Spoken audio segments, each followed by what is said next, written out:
WFM 91.7. Fantastic morning to you. It's 3 minutes gone past the 10 o'clock mark by my time, and it is the 5th day in the month of September. Yes, the year is running out already. How are you doing out there? This is WFM 91 Fantastic 7, Nigeria's first radio station for women and their families. My name is Junior Timothy Crown, and this is my favorite program. I know it's your favorite program as well, Radio Doctor. If you're joining in for the first time and you're wondering what program this is Radio Doctor. It's your free health consultation program where we bring doctors, real doctors, to radio to advise you on your health. Now, if you've been following the program for a minute and you've had like an impactful episode that really helped you, would love to hear from you. Do well to send us SMS and WhatsApp messages. And if you think there are ways we can serve you better using the program Radio Doctor, we also love to hear from you. I will be reeling out the numbers for you to call in and send your SMSs in a heartbeat. In the meantime, welcome once again to the program Radio Doctor. Yesterday on the show, we talked about eczema in children, and we did a lot of instructive conversation on that. I hope you learned a few things on how to handle your kids, children with eczema. Yes, today on the program we shall be looking at something quite interesting, and I'd love for you to be part of it. Get a pen, paper, inform your friends, tell a friend to tell a friend. I mean, when it comes to health, here at WFM, we are very particular about your health. We're chiefly concerned about your health, and that's why we always encourage people to follow the program Radio Doctor. For you to be a part of the conversation, do well to call us on 07000 917 917, 07000 917 917. The program is Nigeria's first specialized health program where medical doctors consult for free and advise on radio on your Women Radio 91.7. It is broadcast Monday through Friday. We have special days allotted to special issues. Tuesdays is for women's health on Radio Doctor, and it is supported by ACT Foundation. Yes, it is supported by ACT Foundation. Once again, I'm Chinyere Timothy Crown, and our Radio Doctor today is Dr. Abosede Lewu. She is a medical director at ORB Women's Clinic. Good morning, Abosede. Hello, morning. How are you doing today? Thank you for having me on. Yes, I'm really excited to have you on the program today. How are you doing? How have you been? How's your morning coming? I'm doing well. It's been that season. This is September, so it's PCOS Awareness Month. So we've been busy, but we're doing great. Right. All right. So that's my doctor for today, Dr. Abosede. And it'll be an interesting show. I'd love for you to be a part of the conversation. Do well to call us on 07000 917 917, 07000 917 917. Remember, even if you get any matter we know concern the topic of today, do well to ask your question. Dr. Abosede is lettered to handle anything you want to ask about. Today we're talking about PCOS. PCOS is Polycystic Ovarian Syndrome.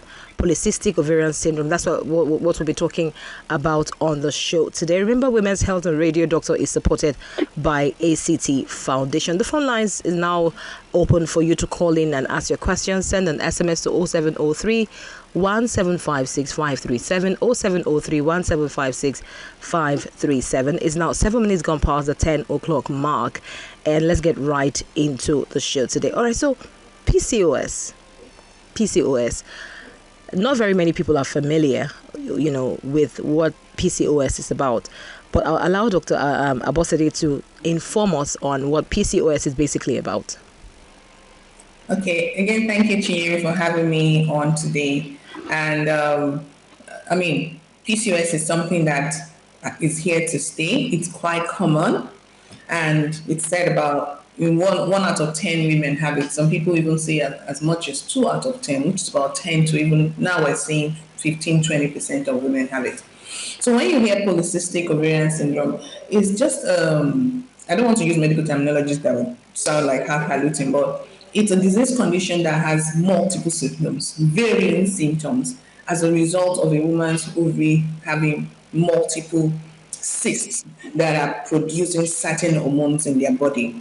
But what is unique about PCOS is that it is so heterogeneous that how PCOS manifests in one woman may not be how it manifests in another woman. So manifestation includes those that affect the woman's sexual and reproductive health function, the ones that affect the metabolic function, and the one that affects the psychological state of the woman. So it's a constellation of symptoms arising from a disease condition that is existing because the woman has multiple ovaries producing different hormones in a way that is not suitable or that is not expected for them to function fully.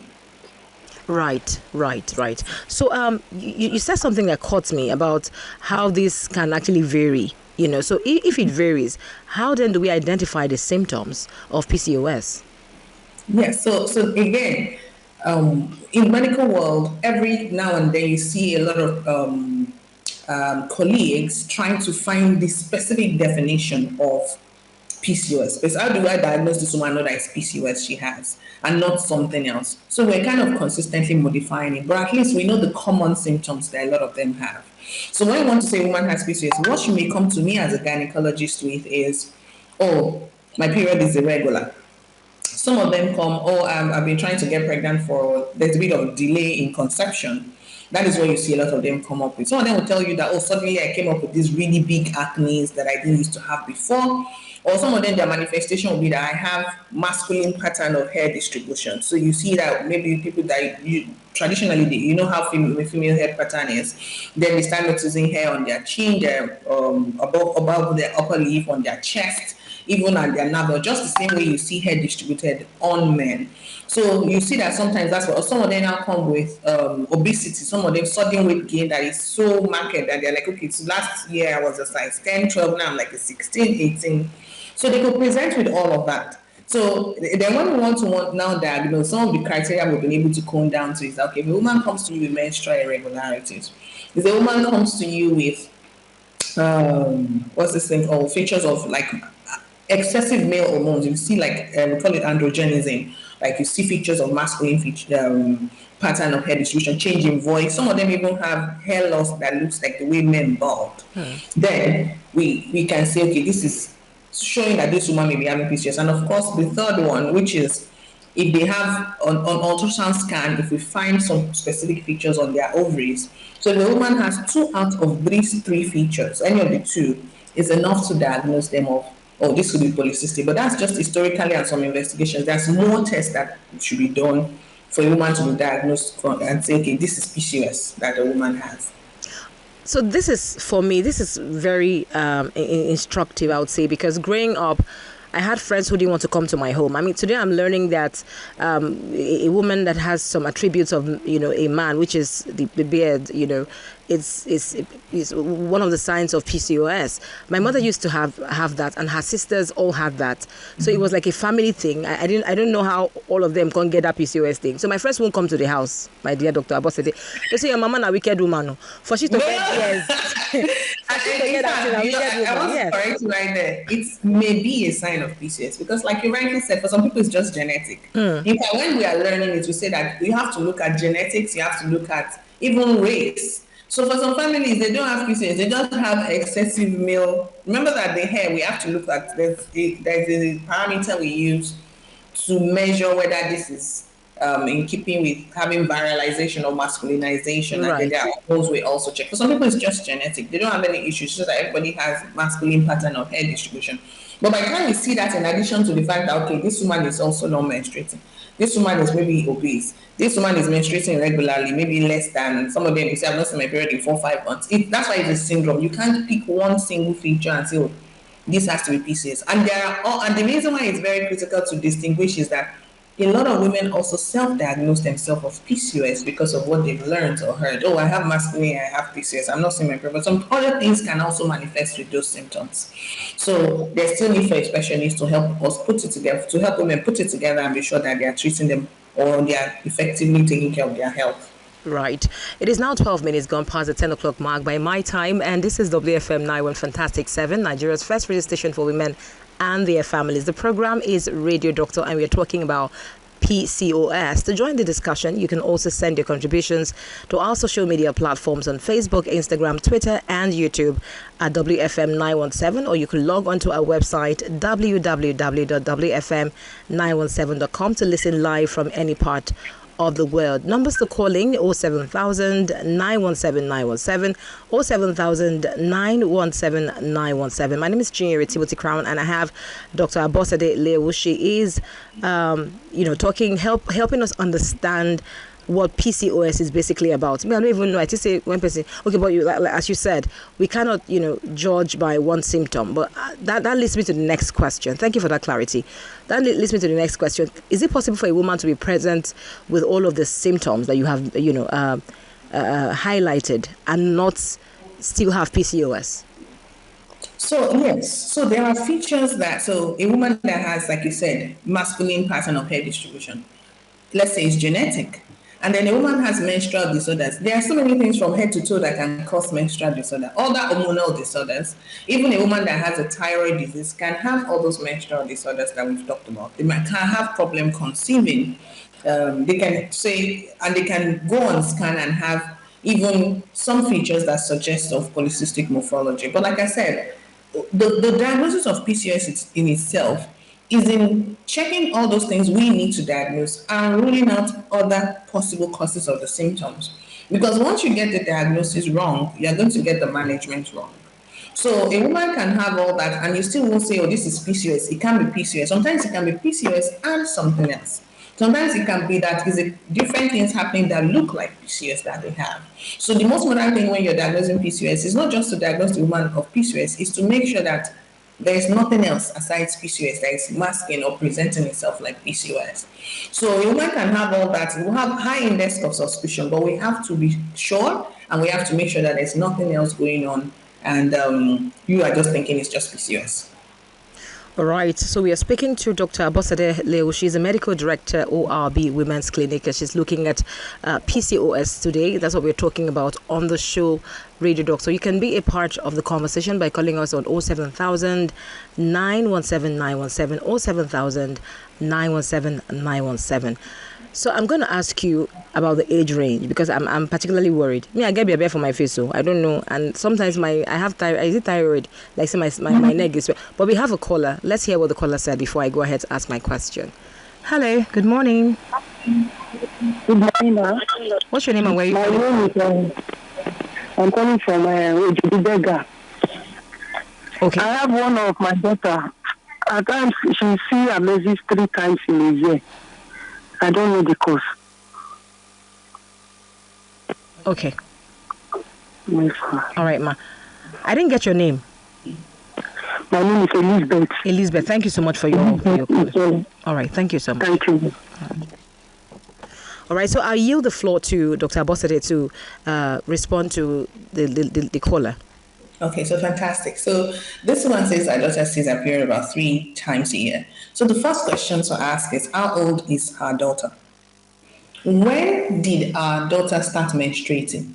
So when a girl starts menstruating, it takes some years for all the ovulation to settle in. So we call something an ovulatory cycle. So we find that some girls, let's say they start menstruating at 13, they can see it regularly for a few months and then they don't see it again. Some say it takes about 2 years for it to mature. A current study, recommendation made in some of our Australian college of O&G are even saying, see, before you can even stick out your neck and say a girl has PCOS, apart from that menstrual irregularity, some of them will say that child must have been menstruating or that person must have been menstruating for about 8 years, because for some women, they found that it takes about 8 years for that ovulation and menstruation to stabilize. Now, this woman has mentioned only one symptom. Remember, we talked about multiple symptoms being necessary for you to diagnose PCOS. So is it that her system has not yet matured and fully started menstruating effectively?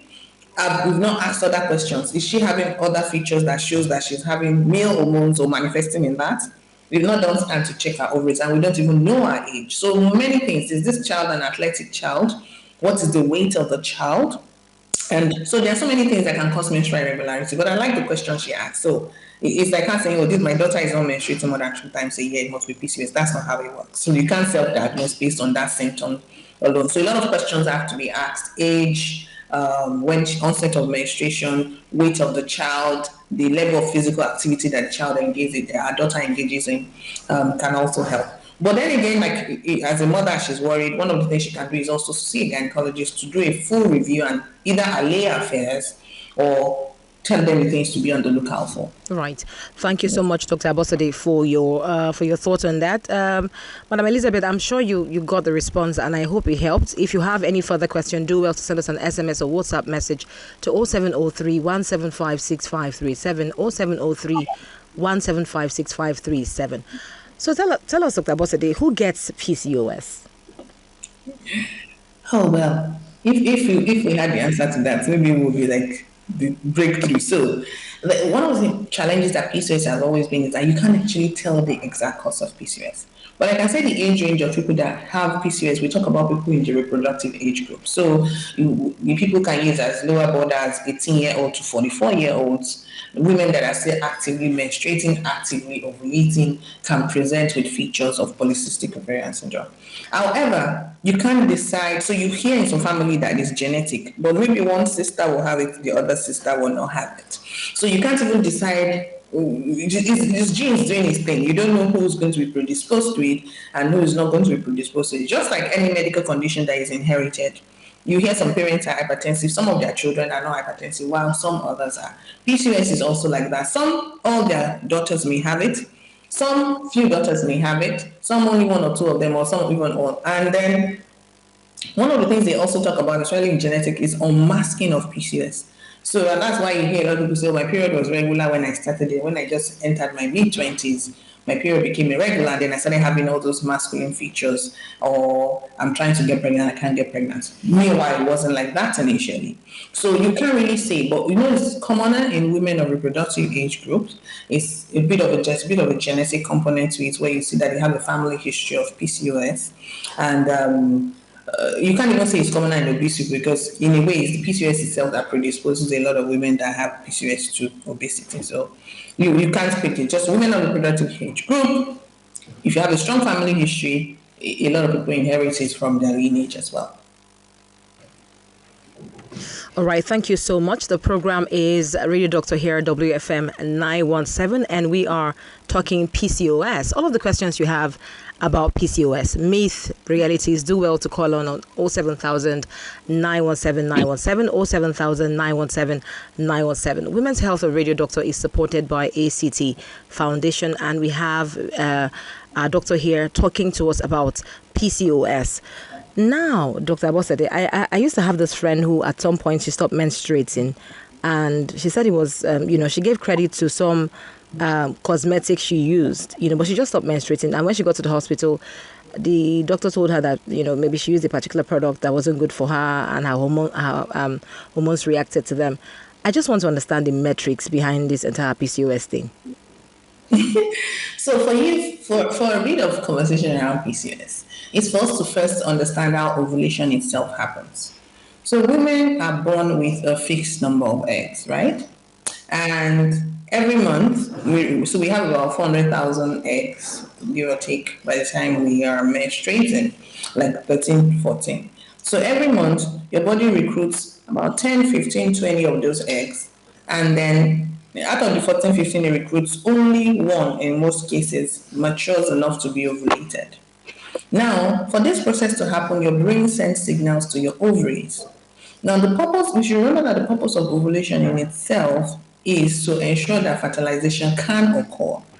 So the same brain that sends to the ovary to allow one or two eggs to mature also sends signal to the womb to prepare for pregnancy. So the womb is like, when you go to hotels and you see bed sheets, you see blankets, you see food cover, you see duvet, everything. That's what happens to the uterus. That's the womb in anticipation of pregnancy. For each month that a woman ovulates effectively and there's no pregnancy, all those preparation made by the womb is what will pass out as our period. I hope what I'm saying makes sense. Right. So now, for women with menstrual disorders, not just even PCOS, if there's interruption at the brain that sends signal to the ovary to ovulate, it can cause menstrual disorders. If there's disturbance at the ovaries that are supposed to produce the egg, it can cause menstrual disorders. If there's problem at even the lining of the womb, or maybe the womb is not responding, it can cause menstrual disorders. Or even for some people, if there's blockage in the vagina that is supposed to not allow the blood to come out, it can cause menstrual disorders. Now, for people that have PCOS, what happens is At that recruitment of 15 to 20 eggs that we talked about, because they have polycystic ovaries, they have their own hyperinsulinemia and all the hormonal disorders that is happening in them, they are unable to form with that one single egg that they need to ovulate. Instead of that, they start those 15 eggs, all of them will be growing, but they will not grow enough to ovulate. They are not too small, they are not too big, so they are now in between.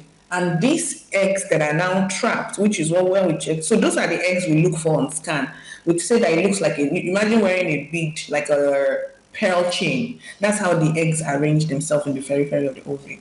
And these eggs are now producing those they are now being stimulated, the brain, they have this unopposed estrogen, and it's producing so many abnormal hormones. It's disrupting so many hormones in the woman's system. So what happens is that because they don't effectively ovulate, it is also difficult for them to menstruate. So that's what we see in women that have PCOS. Now, if I tie this back to your friend that you said, we don't know the medication she used. Some people put things in their vagina that was some herbal concoction in the vagina that destroys the lining of their of their womb and makes it impossible for it to respond or for things to lay on the uterus and produce menstrual or respond or have the normal menstrual cycle. Again, another thing that may happen is, how old is your friend? Because again, sometimes things happen coincidentally. How old is she? 19. How old? 19. That was at the time. So what did she put into her vagina if she used something? Did she use something that caused ovarian failure in her at the time that she used it? So this kind of case has to be immediately evaluated to know what the problem is, because 19 is really, really young. So, and then a detailed history. So is it that she has stopped seeing her period forever, or she stopped seeing it temporarily and all that? So again, it could be many things. So like I described that whole process, anything could have been interrupted along that line from whatever she took. Right. Right, yes. You are listening to WFM 91 Fantastic 7, and the program is Radio Doctor. This is Nigeria's first radio station for women and their families. We put the program together for you to serve you because we're chiefly concerned about your health. I have Dr. Abosede here. We're talking about PCOS.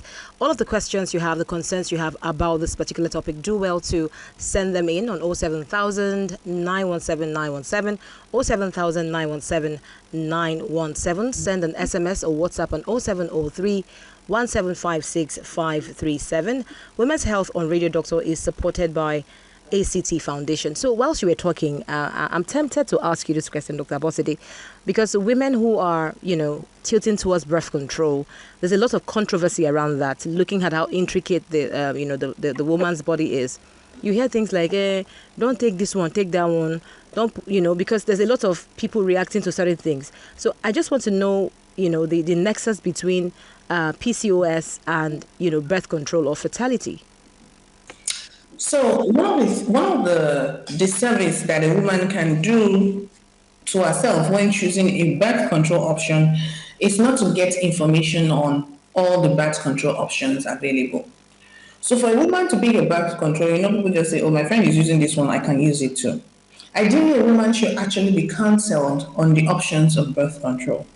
And counseled, and even the birth control has to be something that is suitable for your lifestyle, suitable for your health status, including your weight, including if you have checked your blood pressure, your cholesterol level. There are so many things that must be considered before you settle for a particular option. Now, when we talk about pills, for PCOS, pills is one of the pillars that we use to manage PCOS. So when a woman comes to you with PCOS and you evaluate her, you've taken the detailed history, you've done tests, one of the things I'm looking out for, I want to be sure that this woman, what is her concern? You see young women, their own is not that they want to get pregnant, they just want to be seeing their period regularly. Right. In this case, pills is one of the critical intervention that we can use to help them reinstate their proper ovulation and menstrual cycle. For some women or some of those girls that have that abnormal pattern of hair growth, there are pills that help to reduce the male hormones that they have. So pills can also be a cardinal pillar in their management. So using combined contraceptive pills in the management of PCOS is a known pillar that helps them in the management of the disease condition. So, but you know, but generally, like you said, what is a relationship? So, for someone to ask PCOS, you have to think about it. Now, for a woman without PCOS, and you decide you want to prevent yourself from getting pregnant, you have to ask, what are the options available? Am I supposed to be using pills? Am I better off taking injections? Am I better off using IUDs? Am I better off using patch? You have to ask because it's not every woman that is suited for every type of method. Another thing you also have to ask is, especially for those that are in committed relationship and marriages, how soon do I want to get pregnant again? Because that's another thing that you see women just pick one choice and then maybe they plan to get pregnant after 1 year or maybe even after 6 months, and then they find out that, oh, the pregnancy is not coming. Or you're looking at your age, how soon or how far apart you want to have the children. So the decision on the family planning method a woman chooses should be well thought out and should be very detailed. It shouldn't be something that a woman will just take with levity and say, oh, everybody is using pills, I'm going to start using pills. You may not be a good candidate for pills. And for women that have PCOS, contraceptive pills is also remains one of the cardinal management interventions that we use for some of them. Thank you so much, Dr. Abosede, for that clarity. I like that you talked on birth control not being a one-size-fits-all approach. I mean, look for what works for you. Seek a professional to see what works for you. All right, the program here is Radio Doctor at WFM 91 Fantastic 7, Nigeria's first radio station for women and their families. Keep the calls coming in, 07000 917 917, 07000 917 917. Send us an SMS or WhatsApp message on 0703 175 6537. I'll head straight to our messages now and take some of them. I have this one. Good morning, presenter. I think my mom may have PCOS because she has hair on her chin. How do I advise her? This is Fatima from Mui. So, remember, if you're listening from the beginning, if your mom had PCOS, because again, one of the things I always tell people when they come to our clinic is that a woman that has PCOS and is concerned with menstruation and getting pregnant, that is just one component of PCOS. The metabolic component of PCOS is what we don't remember to talk about, because women that have PCOS are at risk of hypertension, they're at risk of diabetes, they're at risk of cardiovascular and cerebrovascular accident, which we all know as either heart attack or stroke. They're at risk of even cholesterol disorders. So while your mom having male pattern of hair distribution, because women, as we get older, our testosterone level goes out, can go up a bit, so we start seeing strands of hair on our faces. But if it's something that, if you ask your mom, or your mom sees a specialist and they're like, okay, yes, she has PCOS, she has children and all that, but if she had PCOS at one point, even though she has now completed her reproductive function, the disease condition itself still puts her at risk of all those metabolic disorders. So your mom should do a gynae checkup. Historically, we will know by the time we ask her history, is this woman likely to have PCOS or it's not PCOS? If it's PCOS and yes, she has finished having children and all that, what about the metabolic component? We don't have to check her blood pressure, sugar level, lipid profile, all those things. Does she need to be? And then, in fact, when we talk about PCOS, we say it's multidisciplinary. So whoever we need to involve, including our weight, sleep apnea, all those things that they can manifest with, even for some of the psychological components, mental health issues and all that, we'll evaluate for that if we find out that it is PCOS she does have. But based on that hair, you can't just make that diagnosis. Right, thank you so much. We'll take some more messages, but I'll just ask you this question that is, pressing on my mind. For PCOS, because you mentioned something quite delicate about women with PCOS are likely to lean towards having hypertension, cardiovascular, and a lot of all that. And then I remembered my mother, but that's fine. When you as you said, between 15 and 44, right? Or between 15 and 44, yes. Yes. Because this is a lot for me, a lot of information to take in, and I really love the show today. When you go to the hospital, at what point should we begin to check, for PCOS? To check to be diagnosed with PCOS, because most times we are concerned about going for malaria, maybe typhoid and other stuff. In terms of our health. Speaking of campaign, at what point should a woman go to check for PCOS to be sure she's, she has PCOS or not have PCOS? So as of now, PCOS is not something you look for to be sure you don't have it, right? So if you're a woman you don't have any menstrual irregularities, you're not manifesting with any male distribution of hair pattern or change in voice or excessive acne or whatever, and you're not, it's not like you're trying to get pregnant and then you're not able to get pregnant, you wouldn't really think you have PCOS, right? Because it's not like a everyday disease condition. Right. However, one of the things I try to encourage women to do is that as a woman, you should have a gynae checkup, especially when you become. So if you have any of those complaints, maybe, oh, my period is not regular, maybe this my acne is not responding to the normal things I put on my face, and then you now go and see maybe a dermatologist or general practitioner, and then because of asking history, they suspect PCOS, then we can now start looking out for it. But it's not something that every woman should now start looking out for. There are things that women should start looking out for. Things like breast examination, doing cervical screening once you're sexually active and above 21. But for PCOS, because it has specific features, there must be something that is making you want to check for it. Now, for some people, because they know they have it in their lineage, they also check early. So people that their moms were lucky enough to have been diagnosed, so they have daughters, they tell their daughters that, see, I discovered I had PCOS by the time I was my mid-20s. So you may also want to check so that we rule out PCOS and all those metabolic disease conditions in the women. But generally, as a woman, there should be a gynae checkup you should start doing, or as a young lady, like, okay, I just want to know that everything, and we see women come for that. I don't have any complaint. I just want to be sure that everything is okay with my system. They ask you, they tell you, okay, this is my menstrual pattern, hope that is okay. They do scans to be sure that there's nothing to worry about. Mm-hmm. So that is something you can do, but PCOS should not be something that every single person that is female and within that age range you start checking for. Right. You know? Yes. 25 minutes to the 11 o'clock mark here at WFM 917, Nigeria's first radio station for women and their families. The program is Radio Doctor, where we bring doctors to you here to attend to your health concerns. All right, so I'm going to ask you, Dr. Abosede, this question. This is from, the question is from our listeners now. She said, my 21-year-old daughter sees her period sometimes for 10 days with heavy clots of blood. She's overweight. What do you advise? She's worried. Her name is Olainka from Okwebi, Ikeja. How old is the daughter? 21.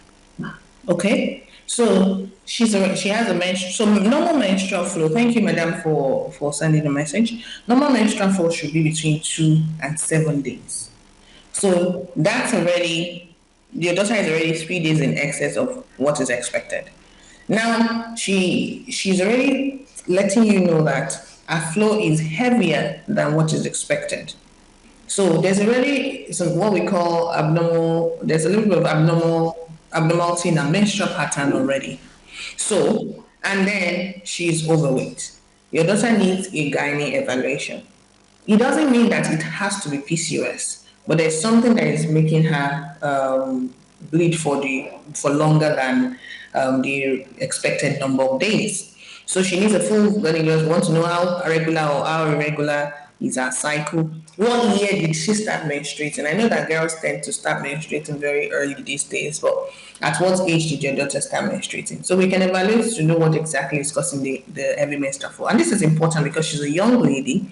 Now, when you say the bleeding is heavy, how heavy are we talking about? Because we've seen women that are young girls that their menses is so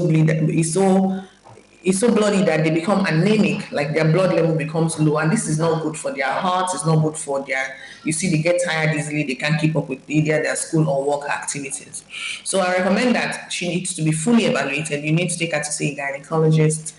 You can come and see us at Women's Clinic so that we can evaluate and know exactly what is leading to the abnormal. Of course, this is just 2 symptoms that you give us, but I know that by the time we see her and do a detailed evaluation, we should be able to get to the root cause and address it effectively. Right. You can join the conversation by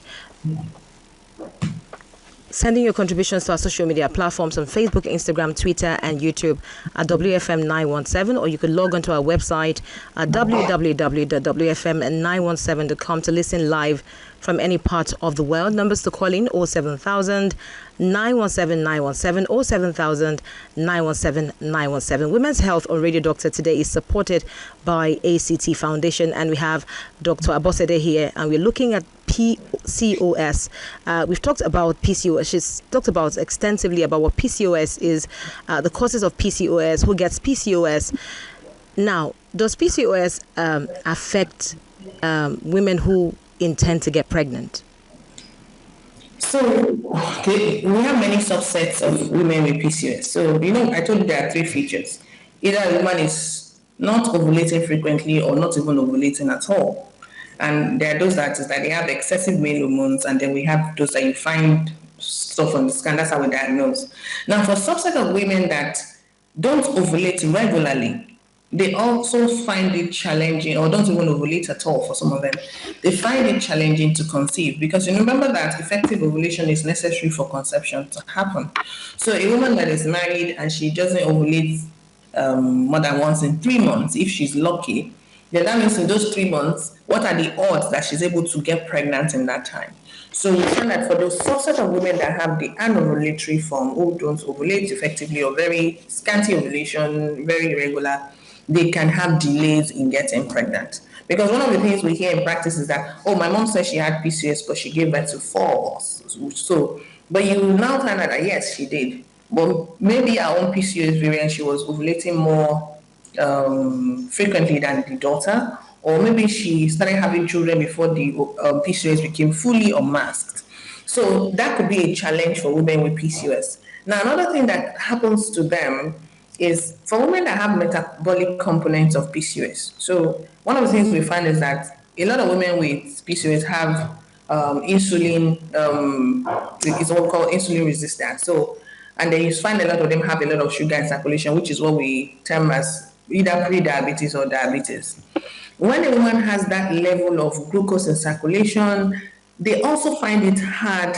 So even in women without PCOS that have diabetes, getting pregnant can be a problem. So in a woman that has PCOS and is already having abnormal glucose control that is similar to diabetes, it's now like a combination of factors that is preventing them from getting pregnant. So sometimes the lack of ovulation makes it difficult for them to conceive. Sometimes the other metabolic components makes it difficult for them to conceive. For some of them again, especially those that are obese, and those that have masculine pattern of hair distribution, this also affects their self-confidence.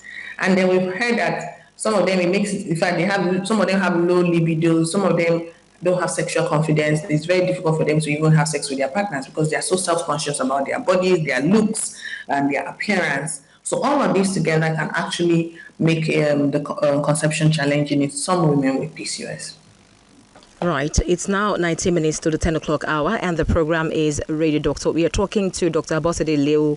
She's a medical director, ORB Women's Clinic, and we are looking at Polycystic Ovarian Syndrome, PCOS. Keep your calls coming in, 07000 917 917, 07000 917 917. Send us an SMS or WhatsApp message to 0703 1756 537, 0703 1756537. If you are just joining the show for the first time, this is Radio Doctor. It's a free health consultation program where we bring real doctors to radio to talk about your health. There's a window of opportunity to meet a doctor physically. We can arrange for that. If you've been following the program for a bit and you have benefited from it, do well to send us an SMS or WhatsApp message on 0703 1756 537. And if you have ways we can serve you better with the program, do well to also send in your SMS and WhatsApp message to that number. Dr. Abosede, you mentioned something I wanted to ask you, because I mean, when you begin to discover some changes in your body as a woman, some people do not receive it well. And if you have, if you have maybe relatives or partners who are not really good support system, it could, have a toll on your mental health. For a woman who is realizing a lot of, so my mama get that, bed I told you about, and then I have it now. My sisters also, have it. And I don't know why that is. I don't know if it's hereditary or it's something, but it was just bequeathed, from our parents. So for a woman who is, beginning to see symptoms of PCOS and it's taking a toll on her mental health, how best can she manage, especially in the absence of a good support system? So that one of the things that I would say is that any woman that is having symptoms that she feels may be PCOS, because like I said, it may not be PCOS. So in a woman that's having features suggestive of PCOS, one of the most painful things a woman can do or a person can do to themselves is to worry about something that is not there. So, like you said, you have a genetic predisposition to be more hairy. And then because we have now learned more about PCOS, you assume it's PCOS. It may not be PCOS. It may just that it may be genetically you guys have a lot of hair. It may be other things in your body causing that excessive male growth that has got nothing to do with PCOS. So the key is to first see a specialist for a diagnosis. The fact that people don't go to healthcare practitioners to diagnose doesn't change the diagnosis. The only difference is that they don't know the diagnosis. So I've heard people say, I don't want to go to doctor before they come and give me bad news or anything. I'm like, well, the fact that you didn't come and see us has not changed what is happening in your body. The only difference is that you don't know what is happening in your body. So the first step is, if you think you're having that, is to be sure that there is need to worry, because you don't want to add needless worries to all that you have to go through as we navigate adulthood. Secondly, is to know that, assuming you're even suspecting you have PCOS, PCOS is manageable. It is a disease condition that can be managed. And the first step to managing it is to diagnose you properly. And because I tell people that it's not all PCOS cases that need drugs, that needs it. Some of them with weight loss. In fact, the first line of management for PCOS for most people is weight loss and dietary modification. But you have to be diagnosed for them to even know what is best, for both of you to come together and know that this is what is best for me as a person at this time. So, and then for psychological, there are many support groups. So women, and when I say people don't have support groups, and I don't mean official groups that are called support groups. People find support in their friends, in their co-workers, in their religious gatherings, and for those that are lucky, they have family. Share with them, and then sometimes people that you share with just like, you know, I had a similar diagnosis. Actually, take you to my clinic, let them check you, whether it's what you have, or someone that will encourage you and say, see, me too, I thought I had this thing, but by the time I went to just I came back.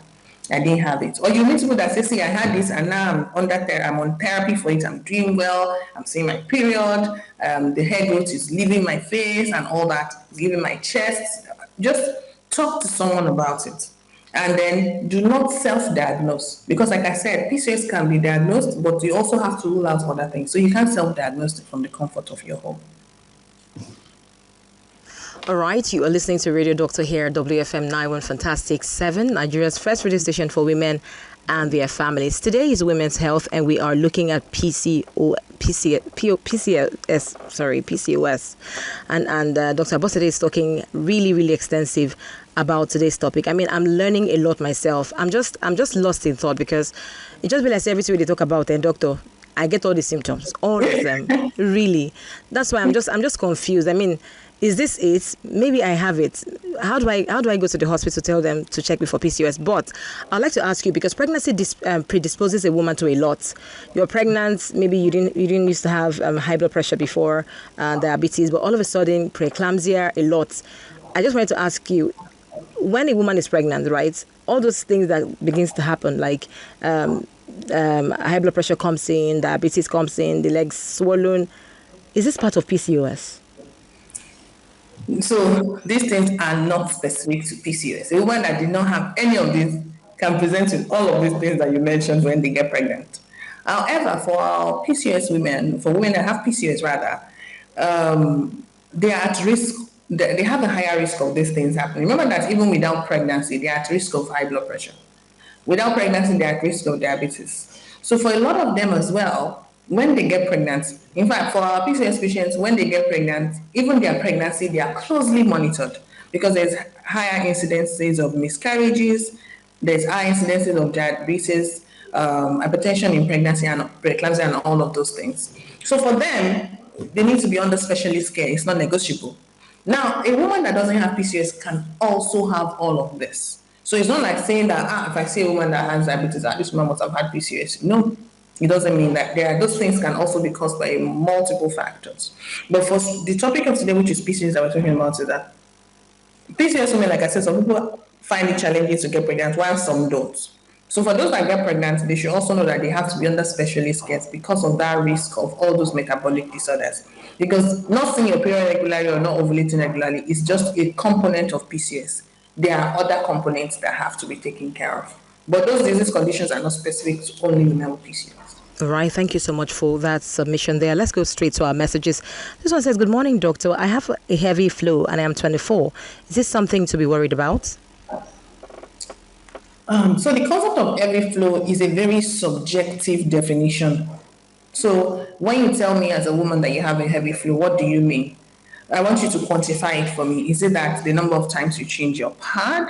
Is it that you're passing blood clots? Because some of our clients, you see them passing thick chunks of blood. So so they will even take pictures or do videos and send it to you. Is it that you're having to change your pad every 30 minutes, every 1 hour, fully soaked?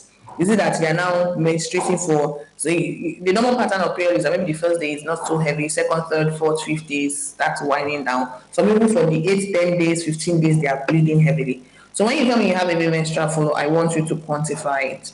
And for some women, when they have that heavy menstrual flow, they even have features of blood loss like headache, dizziness, they are tired, they can't stand up, they do a little work, they are exhausted.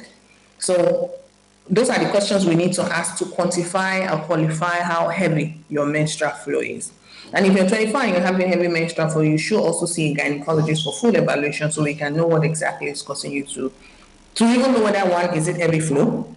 Or two, is it causing any other health issue? Is there something in your system that is making you have the heavy menstrual flow, and then manage accordingly? All right. Dr. Abosede, we took a message earlier from a worried mom, Olainka Okpebi Ikeja. So she sent in follow-up messages to that. So I'll just take the earlier message. My 21-year-old daughter sees her period sometimes for 10 days with heavy clots of blood. She's overweight. And so she said she started menstruating at 15. Remember you asked when she started menstruating. So she started menstruating at 15. She uses extra thick sanitary pads and has to change like every 1 hour. So if she has to change every 1 hour, that is really heavy. If she has to change every 1 hour, so that means it's people like that, when she sleeps in the night, she has to wake up consistently and be changing their sanitary towels. How is she able to function in school for 10 days if she's menstruating? Remember, 30 days in a month. So we're now saying that this girl in a year, she's flowing heavily for, even if it's not the whole 10 days, we're looking at something in the next around 100 days a year. That is a lot of heavy, that's a lot of flow. So in that case, she should be evaluated. She should come see a gynecologist. She can come to us at Women's Clinic. We're happy to evaluate her to know what exactly is causing that. That is heavy menstrual flow. And she's 21 now, so that means she's been menstruating for about 6 years. She still has the window, if I'm using the Australian criteria, but then again, I have to evaluate her. What is this? What does this mean? Is she anemic because of this duration and volume of blood that she's losing if she's changing every 1 hour? So this is something that the mom should take as something urgent and take care, and full evaluation and care should be instituted. All right, it's now 9 minutes to the 11 o'clock mark here at WFM 917, Nigeria's first radio station for women and their family. The program is Radio Doctor. If you're joining in for the first time, the program is Radio Doctor, brought to you from WFM 917. And Women's Health on Radio Doctor is supported by the ACT Foundation. We have Dr. Abosede here, and we're looking at PCOS. I mean, all of the symptoms, as I said earlier, is familiar. I think I should go and see the doctor. Now, I'm going to ask you, doctor, for a woman who has been diagnosed with PCOS and does not attend to it on time, is this, first of all, is it benign or malignant? And if PCOS is not attended to, does it have any tendency to cause to be more severe? So, depending on the spectrum, because PCOS symptoms is a spectrum, depending on the spectrum that the woman falls under, not taking care of PCOS can have long-term, it's something that's likely to affect the woman as she grows older in her 30s, 40s, 50s. And if you ask how, remember all those disease conditions. So the fact that you're not taking care of it does not change the fact that it may be affecting your metabolic health. The fact that you're not taking care of it, for women, one of the benefits of menstruating regularly is when we menstruate regularly, we reduce the risk of having something called endometrial hyperplasia, which is that lining that I spoke about. Overgrowth there can predispose a woman to cancer. So women that have PCOS and are not menstruating, one of the things we always make sure they do is that we make sure that no matter what, so if you are the kind of woman that has PCOS and you don't see your period in 6 months, there's nothing like that. If you're under therapy, you must see your period at least once in 3 months, at least. Some were even able to achieve every month cycle. Now, if a woman has PCOS, she's not seeing her period, and she's like, I'm not bothered, I'm not interested in the period. You are also putting yourself at risk of that endometrial hyperplasia, which can put a woman at risk of endometrial cancer. Secondly, if a woman has PCOS, and we know we've talked about it, it puts a woman at risk of diabetes. It puts a woman at risk of stroke. It puts a woman at risk of cholesterol problems. These are things that even if you're able to get away with it in your 20s, you're not likely to be able to get away with it as you grow older. We have young patients with PCOS that by the time they came to us, no symptoms, nothing is disturbing them, but they are already full-blown diabetes and they did not know. Because they are young, it's not showing. But you can imagine by the time they're in their 40s, 30s, 50s, it's going to start showing. So PCOS is not something you can ignore away.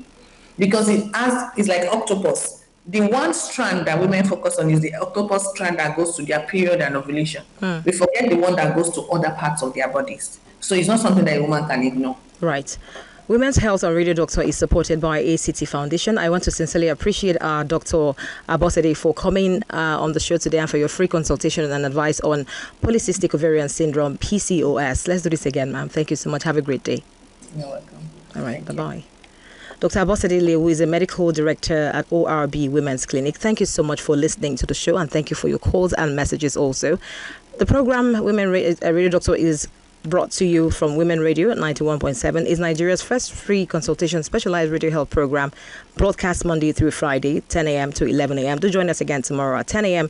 for another interesting edition of the program Radio Doctor. Women's Health on Radio Doctor is supported by ACT Foundation. Thank you so much to the producer Esther Laribe and the executive producer Ton Okewale Shonaya.